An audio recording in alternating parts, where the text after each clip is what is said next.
Hi hello నమస్తే welcome to Yuvan media. నేను మీ రాజేంద్ర. ఈరోజు మనతో ఉన్నారు సీనియర్ పొలిటికల్ అనలిస్ట్ అనుకమ్ చౌదరి గారు.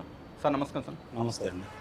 సార్ చెప్పండి సార్, నిన్న సిద్ధం సభలు లాస్ట్ జరిగింది, గ్రేట్ మ్యాట్ వేసి జనాలను చూపిస్తున్నారని ఒక ఆరోపణ వస్తుంది. ఇది ఎంతవరకు నిజం అంటారు? నిజంగానే జనాలు రాలేదా? జనాలు రాలేదనేది చెప్పకూడదు.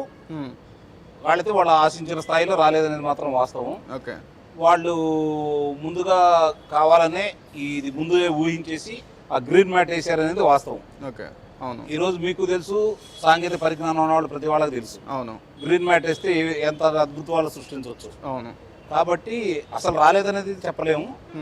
ముఖ్యమంత్రిగా ఆయన చివరిది అంటే ఇంత పెద్ద బహిరంగ సభ కాబట్టి అవును, రాష్ట్ర వ్యాప్తంగా వాళ్ళ శ్రేణుల్ని తీసుకొచ్చిన మాట వాస్తవం. అవును. అలాగే కొన్ని ప్రాంతాల్లో చూసుకుంటే బలవంతంగా తీసుకొచ్చారు, రాని వాళ్ళ మీద దౌర్జన్యం చేశారు, వాళ్ళని కొట్టడం కూడా జరిగింది. అవును. ఇవన్నీ చూసుకున్న తర్వాత ఎందుకు వచ్చారనేది అర్థమైపోతా ఉంది. ఓకే, సరే, ఎందుకు వచ్చినా జనం అయితే వచ్చారు. అవును. కాకపోతే వాళ్ళు ఊహించినంత స్థాయిలో రాలేదు కాబట్టి ఆ మిగిలిన దాన్ని అంతని కూడా చూపించాలి కాబట్టి వాళ్ళు ఆ గ్రీన్ మ్యాట్ ముందుగానే సిద్ధం చేసుకున్నారు. ఓకే. వాళ్ళ దృష్టిలో ఎలా ఉంది అంటే, ఈరోజు మనం ఎన్ని అబద్ధాలు చెప్పినా ప్రజలు నమ్ముతారు, అవును, మనం ఏం చెప్పినా ప్రజలు వింటారు, ఓకే, మన వెంటే ఉంటారు అనే భ్రమలో ఇప్పుడు వాళ్ళు ఉన్నారు. ఓకే. వాస్తవంగా చూసుకుంటా ఉంటే నిన్న సిద్ధం సభలో గత సభలకి నిన్న సభకు కూడా పెద్ద వ్యత్యాసం ఏం లేదు. ఓకే. ఆయన ఇంతకుముందు ఏ విధంగా అయితే మాట్లాడుకుంటూ వచ్చారో నిన్న కూడా అట్లానే మాట్లాడుకుంటూ వచ్చారు. అవును. కాకపోతే ఏంటంటే 0% ఉండవాళ్ళని కలుపుకున్నారు అని చెప్పి మాట్లాడారు. అవును. అంటే ధైర్యంగా ఆయన నేను అన్నట్టు సింహం వాళ్ళ నాయకులు చెప్పుకున్నట్టు అవును. ఆయన పోరాట యోధుడిగా భావించే వ్యక్తులు అయితే నిస్సందేహంగా భారతీయ జనతా పార్టీ వాళ్ళ గురించి మాట్లాడి ఉండేవాళ్ళు. అవును. మాట్లాడలేదంటే ఆయనకు భయం ఉందనేది అర్థమైపోయింది. ఓకే. జనసేన తెలుగుదేశం పార్టీ కలిసిన తర్వాత ఓటమి అనేది నిశ్చయమైపోయింది. అవును. ఆ ఉద్దేశంతో తిరుపతిలో జరిగినటువంటి చర్చా వేదికలు చాలా స్పష్టంగా కూడా చెప్పడం కూడా జరిగింది. అవును. ఇప్పుడు ఈ సభల్లో వస్తున్న జనాదరణ చూసుకున్న తర్వాత వచ్చిన వాళ్ళు తీసుకొని బలవంతంగా తీసుకొని వస్తే వాళ్ళ దగ్గర నుంచి స్పందన కరువైన తర్వాత ఓటమి అనేది నిశ్చయమైన తర్వాత ఏం చేయాలో కోల్పోలేని పరిస్థితిలో వాళ్ళు ఉన్నారు. వాళ్ళు చివరస్త్రంగా అంటే వాళ్ళకి తెలిసినటువంటి వాళ్ళు మూడింటి నమ్ముకున్నారండి. అవును. ఒకటే వ్యవస్థలు నమ్ముకున్నారు, అవును. 2 డబ్బులు నమ్ముకున్నారు, అవును. ముందు వాలంటీర్లను దొంగ ఓట్లు నమ్ముకున్నారు. అవును. ఇప్పుడు వ్యవస్థలు చేతికొచ్చే పరిస్థితి కనపట్ల. అవును. ఎందుకంటే కేంద్రం అనేది ఈ రోజు వాళ్ళ సహకారం లేదు. లేదు. అవును. కాబట్టి వ్యవస్థల నుంచి వాళ్ళ సహకారాలు చేసి ఇవ్వడానికి లేదు. రెండోది డబ్బు, మద్యం. దాన్ని కూడా కేంద్ర ఎన్నికల సంఘం కనుక కొంచెం తీవ్రంగా పరిగణిస్తే అయ్యే అవకాశాలు కూడా లేవు వాళ్ళకి. ఇప్పుడు వాళ్ళకున్నది వాలంటీర్లు, దొంగ ఓట్లు. వాలంటీర్లు, దొంగ ఓట్లు కూడా పెద్ద ప్రభావం ఉండదు. కానీ 2 పర్యాయాలు 3 పర్యాయాలు కనుక ఆంధ్ర రాష్ట్రంలో ఎన్నికలు జరిగితే దాని ప్రభావం ఎంతో కొంత ఉండొచ్చు. కాబట్టి ఇప్పుడు అది కూడా లేకుండా ఏకకాలంలో జరుగుతుంది అంటున్నారు. కాబట్టి భారతీయ జనతా పార్టీ తెలుగుదేశం పార్టీతో కలిసి జనసేనతో కలిసి ఇతను ప్రత్యర్థిగా భావించి ఎన్నికల బరిలో నిలబడుతున్నారు. కాబట్టి ఆ ఆశలు కూడా సన్నగిలిపోయినాయి. ఇంకోటి, పక్క రాష్ట్రంలో గతంలో ఉన్నటువంటి కేసీఆర్ గారు ముఖ్యమంత్రిగా ఉండగా ఆయనకి సహాయ సహకారాలు అందజేశారు. ఇప్పుడు అది కూడా లేవు.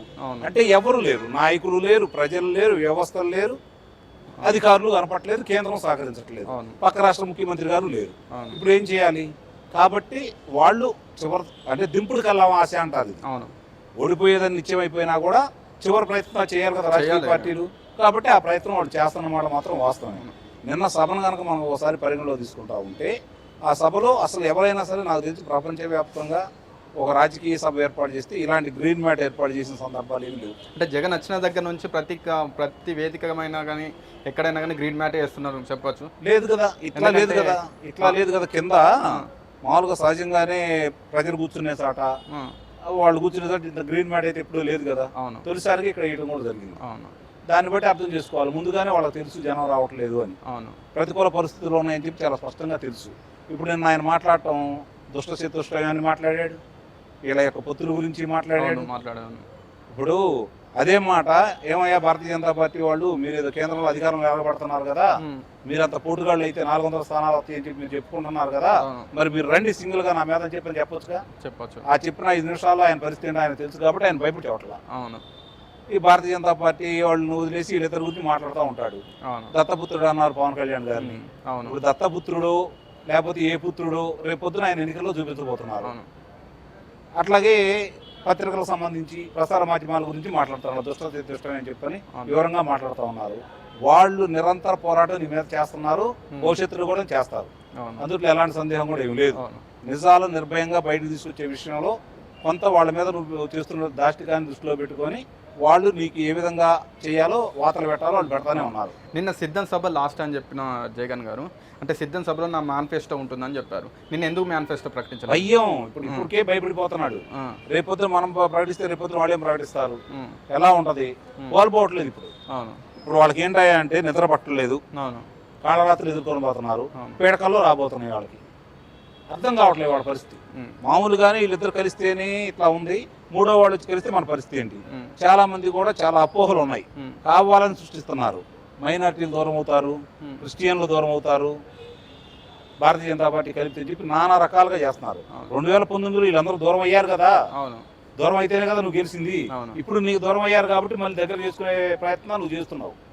వాళ్ళకు జరిగిన అన్యాయాలకి అటు దళితులు కావచ్చు, ఇటు క్రిస్టియన్స్ కావచ్చు, అది మైనార్టీలు కావచ్చు, ముస్లింలు కావచ్చు, వాళ్ళ మీద జరిగిన దౌర్జన్యం, వాళ్ళ మీద జరిగిన హత్యాకాండలు, వాళ్ళని చంపేసిన విధానాలు, వాళ్ళ మీద ఇప్పటికీ నిరంతరంగా మీరు చేస్తున్నటువంటి ఫిర్యాదులు, అభియోగాలు, వాళ్ళని అదుపులో తీసుకున్న విధానం, కారాగారంలో పెట్టిన విధానం, వాళ్ళ మీద చేస్తున్న దాడులు పరిగణలో తీసుకున్న తర్వాత ఏ వర్గం, ఏ కులం, ఏ ప్రాంతం, ఏ మతం మీకు అనుకూలంగా ఉన్నదో మీరే చెప్పాలి. అంటే ఇప్పుడు జగన్ గారు ఢిల్లీకి వెళ్ళి బీజేపీతో పొత్తు పెట్టుకుందామని ఢిల్లీకి వెళ్ళారు. ఎందుకు కేంద్రం సపోర్ట్ చేయలేదు ఎవరికి? జగన్ గారికి ఎందుకు సపోర్ట్ చేశారు? రాష్ట్రంలో ఉన్న ప్రజా చైతన్యాన్ని గుర్తించారు, ప్రజల అభిప్రాయాన్ని గుర్తించారు, వీళ్ళ మీద ఉన్నటువంటి వ్యతిరేకత గుర్తించారు. వీళ్ళు కనుక తిరిగి అధికారంలోకి వస్తే ఒక ఆంధ్ర రాష్ట్రమే కాకుండా దీని ప్రభావం మిగిలిన అన్ని చోట్ల పడుతుంది.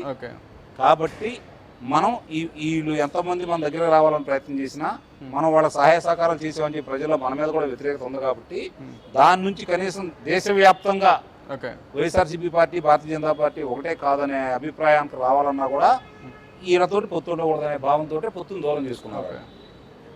అది మాత్రం వాస్తవం. వాళ్ళకి నిజంగా ఏ పార్టీకైనా రాజకీయ అవసరాలే ముఖ్యం. ఆ రాజకీయ అవసరాలు వీళ్ళతో కనపడలేదు, వీళ్ళతో నష్టం కనపడుతుంది. అందుకని వాళ్ళు దూరం వెళ్ళిపోయారు. వీళ్ళతో లాభం కనపడుతుంది కాబట్టి వీళ్ళ దగ్గర అయ్యారు. చంద్రబాబు గారికి నన్ను దగ్గర అయ్యారు. అది ఇప్పుడు మళ్ళీ సెంట్రల్లో బీజేపీ అధికారంలోకి వస్తే జగన్ గారు జైలుకి పోయే అవకాశం ఉందంటారా? ఇది జరుగుతూ ఉంటాయి ఆ తంతు. మరి గతంలో ఎందుకంటే చంద్రబాబు గారికి రివెంజ్ తీసుకోవడానికి కాదండి, గతంలో 5 సంవత్సరాలు అధికారంలో ఉన్నప్పుడు ఆయన జైలుకి వెళ్ళలేదు కదా. అవును, పోలేదు. మరి ఇప్పుడు వెళ్తాడని మనం ఎట్లా ఆశిస్తాం? కాకపోతే ఆ రోజు మీద ఉన్న అభియోగాలు ఇంకొంచెం తీవ్రమైనాయి, కొన్ని సాక్ష్యాధారాలు కనపడుతున్నాయి. మళ్ళీ అధికారంలోకి వచ్చిన తర్వాత దాన్ని అడ్డం పెట్టుకొని దాని నుంచి తప్పించుకోగలిగాడు. కాబట్టి గతంలో ఈ 5 సంవత్సరాలు ఆయన సిబిఐ వారి న్యాయస్థానానికి వెళ్ళలేదు. రేపు వెళ్ళాలి, తప్పదు. కాబట్టి వెళ్ళాల్సిన పరిస్థితులు ఏర్పడతాయి. వాళ్ళు ఏం చేస్తారు, ఎలా చేస్తారు అనేది ఆ రోజు పరిస్థితులు అలా అర్థం చేసుకోవాల్సింది తప్ప ఇప్పుడు రాజకీయ నాయకులు కనుక చూసుకుంటామంటే ధనం బాగా ఉండేవాళ్ళు, ప్రజాదరణ ఉండేవాళ్ళు, వాళ్ళనే అధికారంలో ఉన్నవాళ్ళు, ప్రతిపక్షంలో వాళ్ళు అధికారంలో వచ్చినా కూడా కాపాడుతూనే ఉంటారు. జరుగుతున్న పరిణామాలు అవి. ఇలా కొత్త ఏం కాదు భారతదేశానికి. కాబట్టి ఆయన ఎమ్మన్నే తీసుకెళ్లి కారాగారంలో పెడతారని కానీ అని అయితే నేనైతే భావిస్తున్నాను. Okay sir, thank you sir, thank you so much.